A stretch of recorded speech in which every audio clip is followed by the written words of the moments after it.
احنا اذا كان عندنا وصيه بنوصي اهلنا اللي تعرضوا قبل كده لمجازر من الدعم السريع، اذا في الدنوره ولا التكينه ولا في اي مكان، ما في زول ياخذ حقه بيده، ما في زول ياخذ القانون بيده.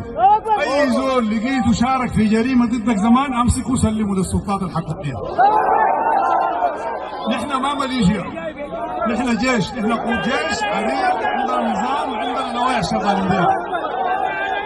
الحاجة الثانية نحن يجب أن نحيي الشهداء، هم اللي جابوا لنا النصر ده وحيجيبوا لنا النصر.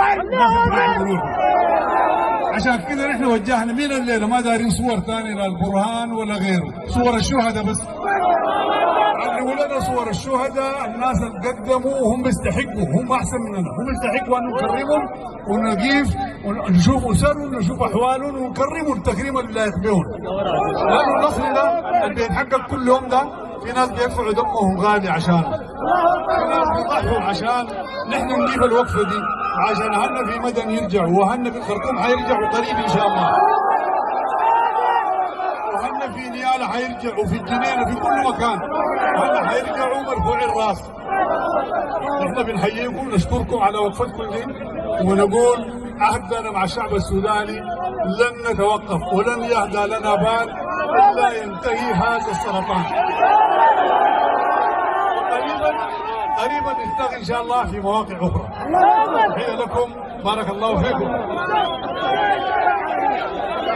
نحن برضو الان المعارك دايره في محور الشمال، في شمال دارفور، والمعارك دايره في محاور بحر. انا امبارح عدتها، احنا عندنا اكثر من 30 متحرك كلها ماشيه تراجع عدد الشركه المكونين هذا واقف منتظر بره هناك. حنشيل الجماعه دول يكونوا جوا ودي نهايتهم.